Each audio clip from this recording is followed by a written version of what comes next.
Hello everybody and welcome to this Zyra support commentary.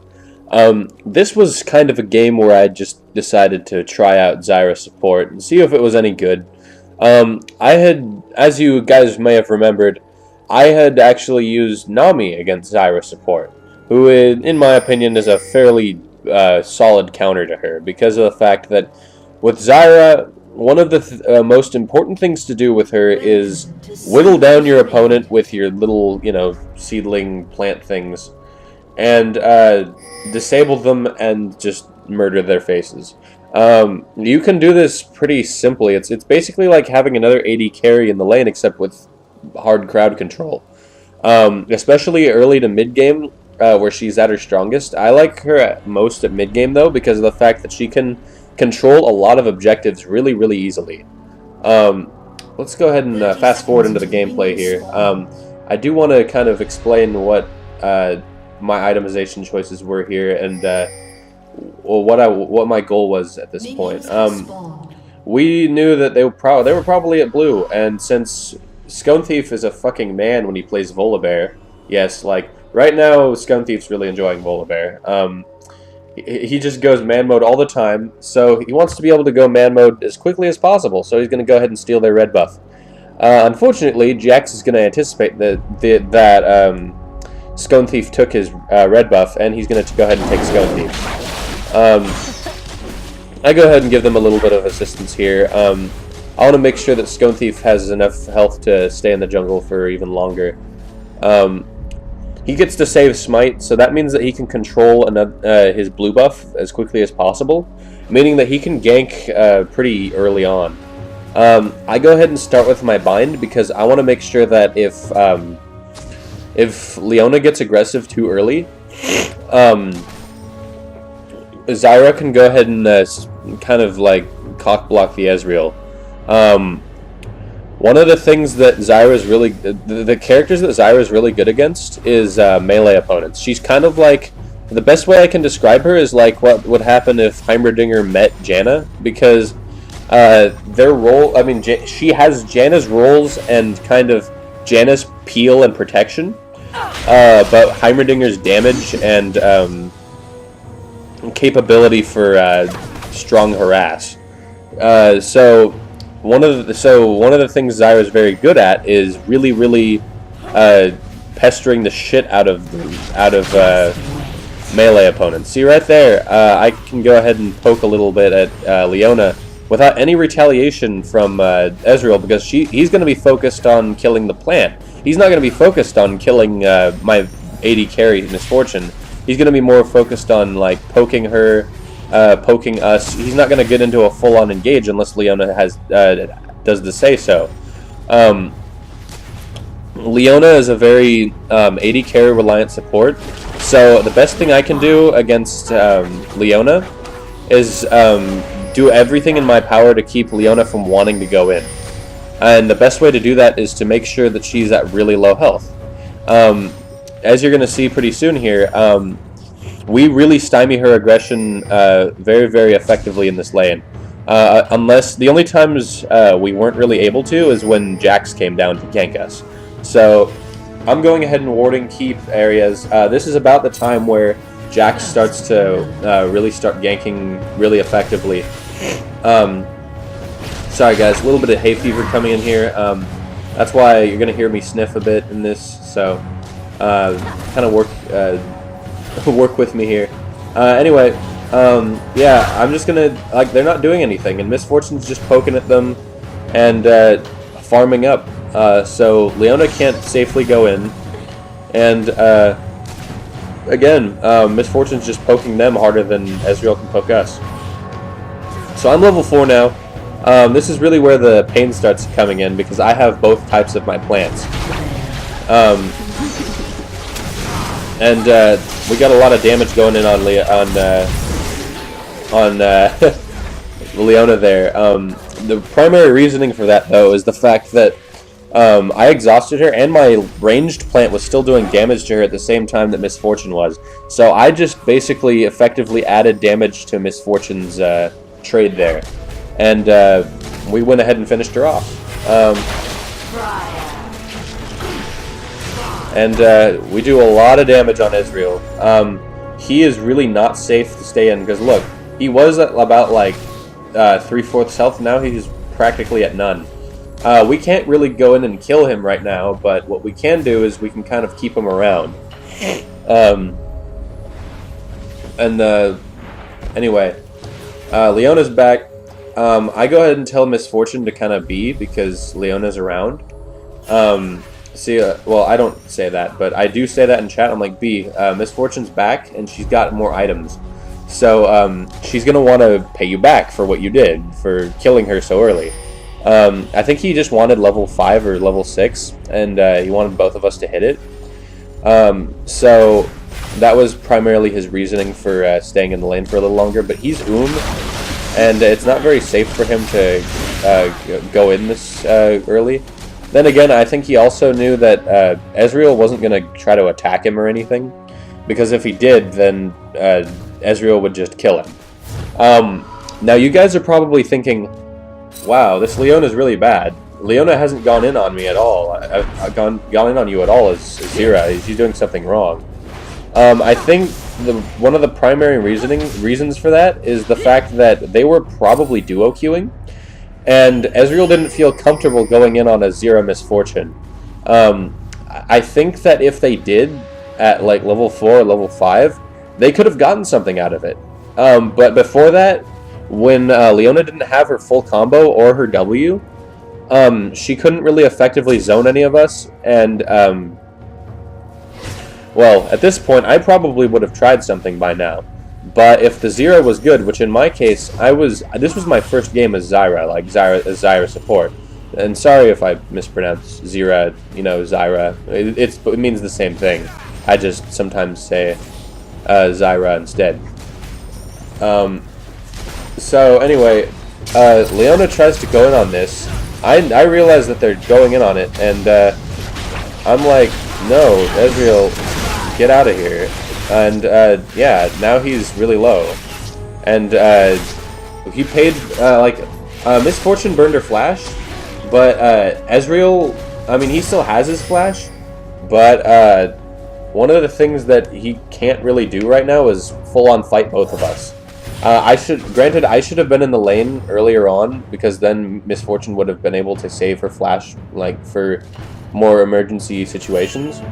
But I think in the long run, we're kind of winning this lane a little harder than they are. Also, you guys might wonder, why did you get Chalice? Well, as explained in my Nami commentary, one of the best items, in my opinion, for poke supports is Mikael's Crucible. Mikael's Crucible is one of my more favored items for poke supports because of the fact that it gives you that that bonus passive of the mana regen, but also because it basically gives your AD carry a free Quicksilver Sash at your expense. And since your job is to protect the AD carry anyway, and I do remember to use the active effect, in that case, there's really no reason not to get it. It is a little expensive, but I don't know. I really like the item, and and you can always get both this and a Philosopher Stone. What I like to build out a Philosopher Stone, depending on whether my my jungler wants to get a Shurelia's Reverie. If he doesn't get it, I mean, I do go ahead and get Shurelia's Reverie. Primarily because of the fact that it's a very aggressive item choice, and it can really set up some really powerful engagements. However, one of my pet peeves is about getting it as a support is that there's very few times that I'm the I'm the person that engages, so I don't know when the person wants to engage. I feel like Shurelia's is a stronger weapon for characters that want to engage early. And for people that don't, they can end up burning it without meaning to. I mean, yeah, it's also a good disengagement tool, but somebody that engages and can also disengage, somebody like Volibear would be better off having it than I would. So I had a feeling that Volibear was going to be the one that got the item, Also, she missed the stun here, so and I had to go ahead and burn my ultimate, and that kept them away from long enough. Until Misfortune bead, I was gonna stay at the turret so that it would dissuade them from getting any closer. So Misfortune burns her ultimate on the minion wave so that they can't get any free hits on the turret, since she knew that I probably wouldn't be able to hit it on my own.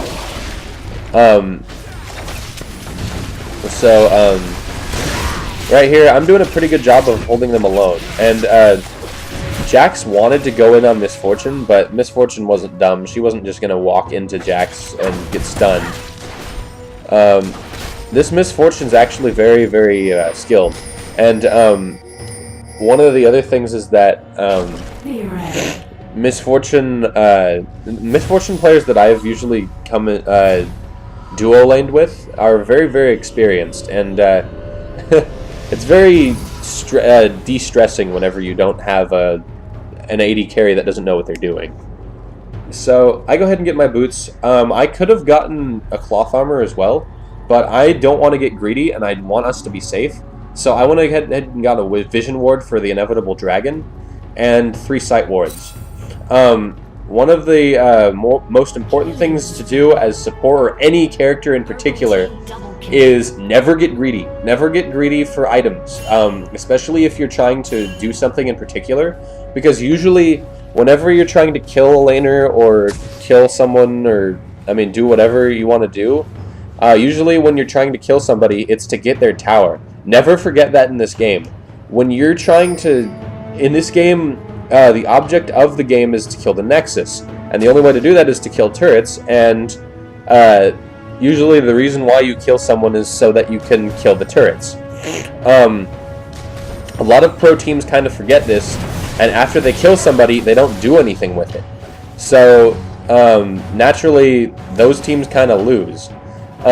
In this case, I tried to make sure that every time we killed somebody, we had something to show for it, whether it was pushing the lane, or it was killing getting some hits in on the tower, or taking a dragon. Like, dragon is one of the most important things to get early game, and if you just give dragon for free, then there's no reason to do it. There's no reason for anything like that. Also, Ezreal flashed there, so I went ahead and flashed after that, and I knew that we probably couldn't hold the turret. I went ahead and told Misfortune, let's go ahead and run away from them, because they're going to dive us. Especially Diana. Diana was, like, way overextended here. So right after that, Scone is like, I'm being a man, dude. I'm going to go in on them. I'm going to go in on all of them, because he's a badass. And I go ahead and kill Jax before he gets the chance to do anything. We go ahead and kill Diana as she tries to dive Misfortune. And at that point, they can't really fight us both. And at that point, we feed Misfortune a double kill. We go ahead and try to get the turret. See right here, this is what I was talking about securing objectives. As a support, near bottom lane, objectives are your most important, important focus. Like right here, we go ahead and get both the turret and dragon. Like, we can do that from killing 4 people, and their spawn timers are high enough to the point where we can control it pretty easily. And right here, one of my other favorite things about Zyra is that she's very good at securing dragon. Primarily just because of the fact that her plants can tank it and keep anybody from really reaching that. So right now, we have a really hefty gold lead on them. Just because of that one play at bottom lane where they got really over-aggressive, and Scone Thief and I were able to crowd control them and attack them long enough and kill them enough to the point where we could get both of those. See, this game isn't, in my opinion, this game isn't won solely on kills. This game is won on how many turrets you have. I've seen so many games where a team has like 5 kills to 1, and they still get like dragon and 3 turrets, and they win the game because of it. Circumstances win this game, not kills. So, anyway, I go ahead and get my Kage's lucky pick. It gives you extra gold, gives you extra AP. I figure I need both of those. Zyra's AP ratios are pretty damn good for support. And her base damages are also pretty high. So getting the Kage's lucky pick is actually really beneficial. The Chalice is also keeping me from really ooming, which keeps me in lane longer, and as long as Misfortune is in the lane, I can stay there pretty much indefinitely. So I put a ward in there so that I know if Jax is going to make any aggressive plays and go through here to go around here. I go ahead and purple ward that just so if they're overextended and Scone is coming, he can go ahead and get a gank in pretty easily. I went ahead and told Scone that he could probably gank pretty simply if something like that happened. Jax is around here. He's been camping bottom because of the fact that we're really far ahead at this rate. Ezreal doesn't have has like 1 kill, 1 death. Fucking Leona uses her ulti again, and it's really irritating. But now that Leona's dead, I wanted to keep her safe through my bind and my exhaust. But Jax makes the power play of flashing over my bind and killing Misfortune. And at that point, there's not a whole lot you can do. You just kind of got outplayed. So 1 for 1 isn't really the worst trade in the world. But what I do want to do is I want to keep them from getting any free turret hits as a result of any of that. So I'm trying to hold them all in place. And Jax ends up taking too many tower hits. And because of that, they can't really keep hitting the turret effectively. So as a support, I'm keeping them from getting any big objectives here. And I go ahead and clear the minion wave enough for Ezreal to want to be, because he has like no mana, and in long enough to the point where Misfortune can get back to lane and get the gold she just so desperately wants. So Misfortune's 3-1 and 3, pretty damn good score for this stage of the game. This is about the score you kind of want as an AD carry at about pre-20 minutes. I'm at level 11 now, meaning that my ultimate's going to do even more damage, and I believe the attack speed... No, the attack speed doesn't increase. But I think one of these things gets like upgraded when you level the ultimate up. I believe it's the delay before the ultimate. But don't quote me on that. I don't know for sure. Anyway, let's fast forward through here. Not a whole lot's happening. I'm going to go ahead and be... Misfortune knows to kind of stay back away from both of them while that's happening. It's good on her to do that. I got a little greedy. Wanted to get my Merc Treads pretty early. So I could only afford 1 Vision Ward.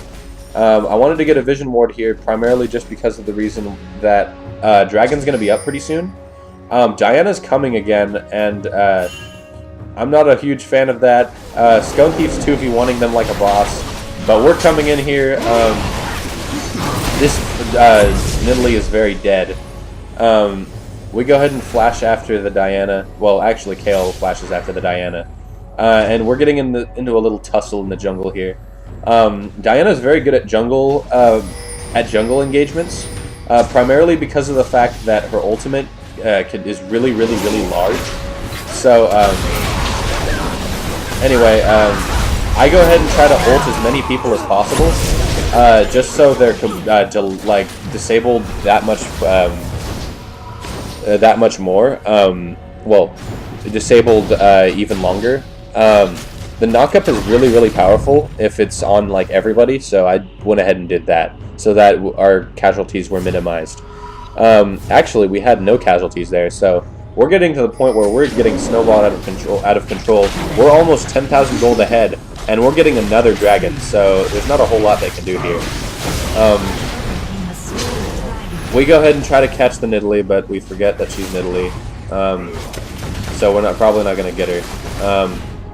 Scone probably should have burned his Q a little later than that, but you can't really blame him. Also, guys, just so you know, Blade of the Ruined King Nidalee is very good. Just word to the wise. I realized that they're all flanking all of us, and I exhaust Jax in order to keep Misfortune safe, but Misfortune stays a little too long. I kind of wanted to make my death worth it, but it ended up not really being worth it. We got 2 for 2 there because Diana got a little too close, so that's good. This Blitzcrank was really manly. So that was good on his part.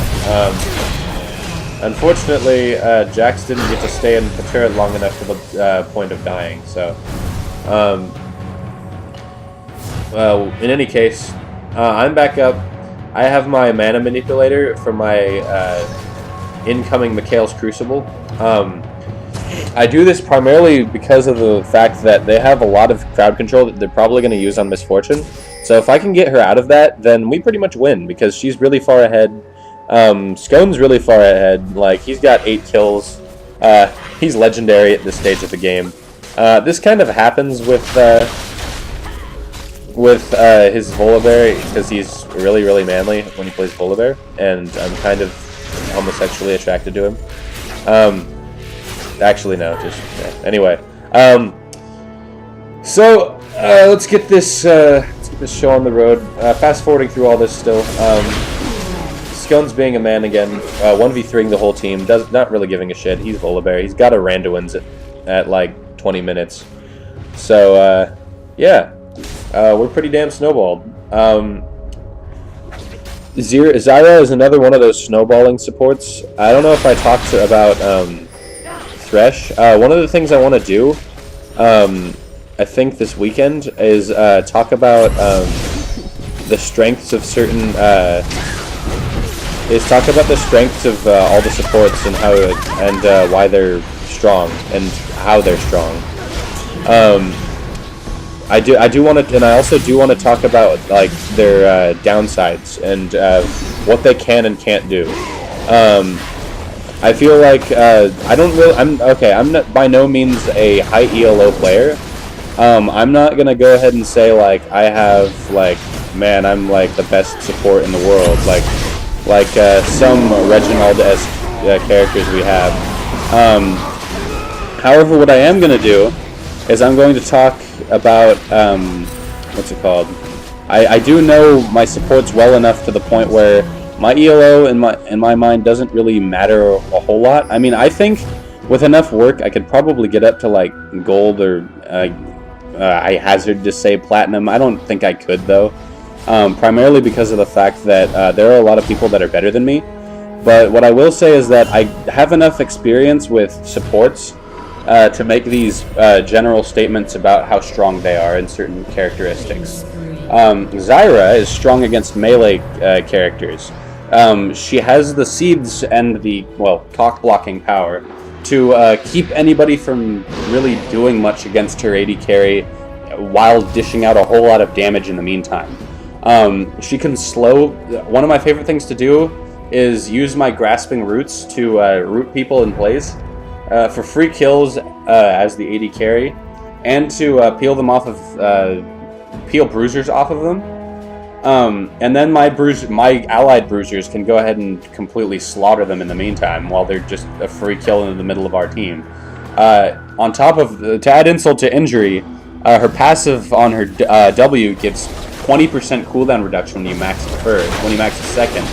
So definitely a positive aspect there. It also, what was it? Her plant on her E, the slowing plant, the Briar plant, slows by quite a bit, and it keeps people from really going anywhere as long as the plant is alive. See that, right? If you saw that properly, the grasping root there kind of slowed Nidalee enough to the point where we weren't really... Also, I don't know why it took us so long to go ahead and attack her.